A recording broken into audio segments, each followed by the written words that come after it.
Et salut à toutes et à tous, très heureux de vous retrouver aujourd'hui pour une affaire sordide. Alexander Zverev a agressé, attaqué un arbitre à Acapulco. On se dirige vers une suspension et une amende record. C'est une histoire qui est super intéressante au-delà du drama, forcément. Sortez les popcorn. Mais d'ici la fin de la vidéo, je vais vraiment tout vous expliquer des imbrications qui sont liées à cette histoire, cette affaire où on a vu Alexander Zverev péter un câble totalement vis-à-vis de l'arbitre, lui mettre 3 coups de raquette au niveau des pieds, revenir, remettre un coup de raquette. C'est une affaire qui est extrêmement grave dans le microcosme tennistique. Donc je vais tout vous expliquer, mais avant ça, il faut commencer par un peu de contexte. C'est hyper important pour bien saisir ce qui s'est passé. Alexander Zverev en 2021, il a fait une saison extraordinaire en 2-7 gagnants. Attention, la précision est super importante.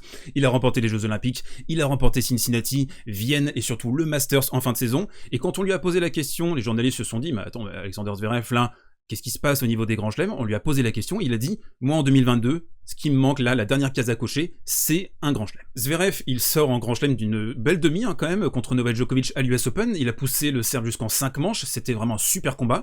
Et il arrive à l'Australian en début de saison, et on se dit, allez, le Z là, clairement, ça va être une victoire finale. En tout cas, il est l'un des favoris, il est juste derrière Daniil Medvedev. Et puis, il va totalement choke son 8e de finale contre Shapovalov. Il va prendre 3-7 secs, et c'est surtout l'attitude qui interroge. On le voit amorphe, apathique, il n'est pas combatif du tout sur cette rencontre, il se laisse totalement faire par Shapovalov, et on se dit, encore une fois, que le mental flanche. On voit la deuxième balle qui cale un petit peu, on sent que mentalement, il n'est pas très présent sur cette rencontre, et les vieux fantômes de Zverev ressurgissent à ce moment-là. 10 jours plus tard, quand il arrive à Montpellier, il exprime le fait que il a subi la pression à l'Open d'Australie, la pression de remporter un premier grand chelem, et surtout celle d'être possiblement numéro 1 mondial d'ici la fin du tournoi. S'il avait remporté l'Australian, il serait numéro 1 mondial à l'heure actuelle. Donc on a un joueur qui a du mal à subir la pression, et on a vu ensuite à Acapulco sur son premier tour, alors je sais pas ce qui s'est passé au niveau de la progra, les Mexicains ils sont complètement locaux, ils l'ont fait jouer jusqu'à 5h du mat, il a réussi à remporter son premier match contre Brooksby, après avoir sauvé 2 balles de match. Il a terminé la rencontre à 5h du mat, et donc la nuit dernière, il a joué son double avec Melo. Dernier élément d'importance au niveau du contexte de cette histoire, et ça c'est vraiment super important, faut vraiment que vous gardiez ça en tête, ce sont les accusations proférées par Olga Sharipova à son encontre. Olga Sharipova, c'est son ex-petite amie, et manifestement, d'après ses propos, d'après le témoignage qu'elle a livré à Ben Rothenberg, eh bien Alexander Zverev l'aurait menacé, frappé, essayé de l'étrangler dans une chambre d'hôtel. Il y a vraiment des accusations qui sont très dramatiques, qui sont assez lugubres d'ailleurs. Pour l'instant, il y a une enquête soi-disant qui est menée par l'ATP, mais on n'a aucune nouvelle par rapport à ça.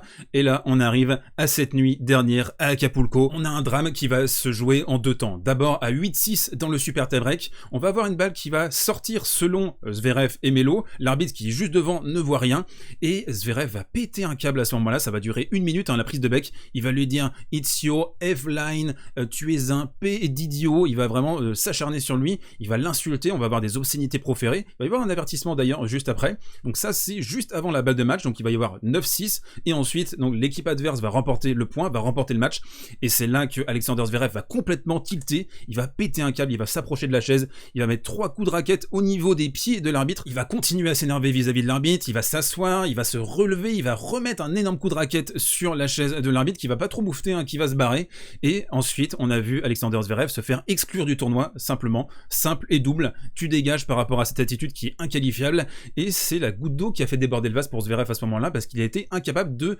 canaliser sa frustration par rapport à cette balle soi-disant faute. Donc vous le voyez, on a un craquage qui a de multiples racines, de multiples ramifications également, c'est pas sorti de nulle part, ce pétage de câble et ces 3 coups de raquette, il y a des choses qui sont beaucoup plus profondes, ancrées chez Alexander Zverev qui expliquent ce comportement. Par contre, il y a un problème, là on va parler des conséquences de cette histoire, c'est que l'ATP protège les top players à tout prix, on l'a vu, c'est sûr, on le voit avec Godenzi qui dit ouais mon objectif c'est les Master 1000, il faut passer tous les Master 1000 en 15 jours, il faut que ce soit les stars, le premium, etc.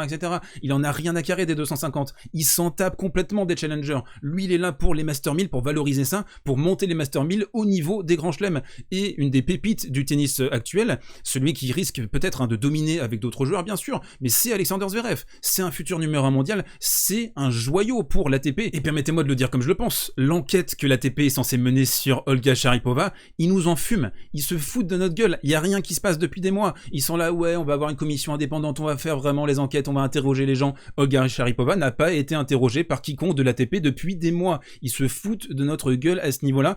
Pour eux il y a qu'un seul truc, c'est le pognon. Les affaires extrasportives, on tank, on essaye de les oublier, on essaye de faire en sorte que les gens se lassent par rapport à ce combat-là, et de passer à autre chose. Il faut, pour nous, pousser Alexander Zverev au maximum, et il est hors de question de le mettre dans la sauce, donc on va pas enquêter en fait, parce qu'on aurait peur de trouver des éléments, je pense, pour l'ATP. Donc vous voyez, hein, c'est très très complexe comme histoire. On a aussi l'exemple de Novak Djokovic à l'Open d'Australie, hein. On a vu Tennis Australia qui a poussé massivement pour que Novak joue l'Australian, quitte à le placer dans une situation très inconfortable. Alors attention, hein, on n'a pas tous les éléments sur cette histoire, il y a encore des doutes par rapport à ces documents qu'il a fournis. Est-ce que c'est legit? Est-ce que c'est pas legit? Ça on le verra plus tard, mais dans tous les cas, on a une affaire là, Alexander Zverev, je pense, qui cristallise quelque chose. Par exemple, vous vous souvenez, hein, Medvedev à l'ATP Cup en 2020, il a mis des coups de raquette sur la chaise de Layani, il a juste pris un avertissement. Bon, on a eu également Djokovic, souvenez-vous, à l'Australian en 2020, il va taper les pieds de Dumusoin sur son match, sur sa finale contre Thiem. Pas de réaction de la part de l'arbitre. Alors c'est différent, là on parle vraiment d'une agression à coup de raquette, c'est différent. Mais taper voilà, du doigt les chaussures de Dumusoin, il y a un contact physique, il y a une intimidation. Voilà, il s'est pas passé grand chose. Je me souviens aussi de Kyrgios à Washington qui fracasse sa bouteille sur la chaise de l'arbitre. Pareil, il se passe rien, c'était avec Murphy, je crois, l'arbitre. Et donc je trouve que globalement, on a un pattern qui est de plus en plus évident sur les 2-3 dernières années, c'est-à-dire que on a des agressions, des intimidations caractérisées vis-à-vis des arbitres, et je trouve qu'ils sont pas assez protégés. On se souvient bien sûr de la petite chatte de Medvedev à l'encontre de l'arbitre, il lui hurle dessus pendant 1 minute, 2 minutes là, à l'Australian, totalement pété un câble. J'en rigole, mais franchement, il aurait dû être largement plus sanctionné que ce qu'il a été.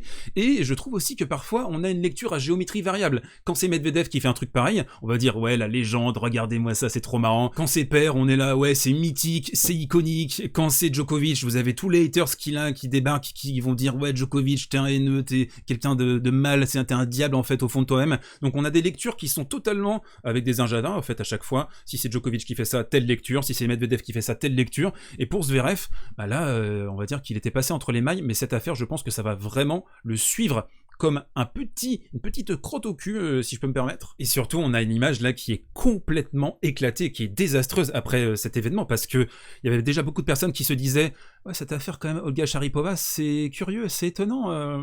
Alors est-ce qu'elle dit la vérité ou pas ?» On avait peut-être des doutes, des suspicions, mais là, quand vous avez ce comportement en public, que vous êtes incapable de contrôler vos nerfs, que vous agressez physiquement un arbitre, que vous avez cette affaire en plus qui vous pend sur le bout du nez.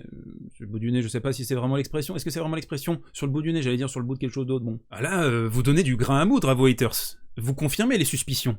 Donc c'est complètement idiot d'avoir agi comme ça, de pas avoir d'empire sur soi-même, surtout sur un double. Alors après, voilà, on a expliqué les circonstances atténuantes entre guillemets, mais on a un craquage monumental. Et un dernier élément que je voulais vous proposer par rapport à cette analyse, alors on va pas faire de la psychologie de comptoir non plus, mais vous avez un joueur qui veut faire le mal alpha, qui est là, qui monte les biceps, qui fait non à la fin des sets quand il arrive à les gratter 7-5, 7-6, parce qu'il fait que pousser la balle, etc.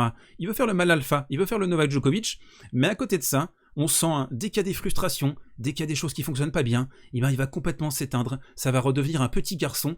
Et souvent, au niveau psychologique, quand vous avez des personnes qui veulent être des mal alpha, des dominateurs, mais qui ont beaucoup de faiblesse, de fragilité en eux, eh bien ils deviennent violents. Pour l'instant, on ne sait pas encore exactement ce que va décider l'ATP, on peut imaginer là, il y a du brainstorming les gars, il y a du brainstorming dans les bureaux, oh putain non, pourquoi il a fait ça, pourquoi notre pépite a fait ça, le pognon qui va disparaître, etc. Non mais là clairement, il faut être très vindicatif par rapport à ça, il faut des mois de suspension. S'il joue à Roland Garros, s'il joue à Wimbledon, je ne comprends plus rien, il faut des centaines de milliers d'amendes. Je crois que Kyrgios, c'était en 2019 il me semble, il avait pris genre 100 000 € d'amende, et 6 mois de traitement psychologique, etc. Il va falloir une réaction de l'ATP, sinon ça va commencer à se voir les gars. Donc dites-moi dans les commentaires ce que vous en pensez. Est-ce que vous croyez que Zverev doit prendre une suspension max? Dernière chose aussi, rapidement, on est un petit peu en hors sujet, mais je suis désolé, je vous laisse claquer votre pouce et vous abonner avant de continuer, bien sûr. Je voulais vous remercier vraiment énormément du fond du cœur. Vous pouvez pas savoir à quel point ça m'a touché, ces centaines de messages la nuit dernière quand je vous ai exposé que j'arrêtais ces matchs qui m'ont marqué par rapport à mes attentes qui étaient trop élevées, je pense, sur cette série. Trop d'investissement par rapport au retour, etc. La démonétisation et toutes ces MERDES, si je peux me permettre. Mais vraiment, c'est vous qui me portez, vraiment une communauté de fous sur Service Volé. C'est incroyable. Les DM, tous les messages. Vous savez pas la force que ça me donne. J'ai pensé plusieurs fois à arrêter cette chaîne, vraiment. Ces 6 derniers mois, j'y pense quand même assez souvent, parce que je me dis pourquoi me faire chier en fait pour aussi peu de résultats, de feedback. Mais en fait, vous êtes incroyable, quoi. Donc là, j'ai l'impression de faire un peu de démagogie, je le sais pour terminer, mais je voulais vous dire ça, droit dans les yeux, enfin face caméra du coup, vous êtes incroyable.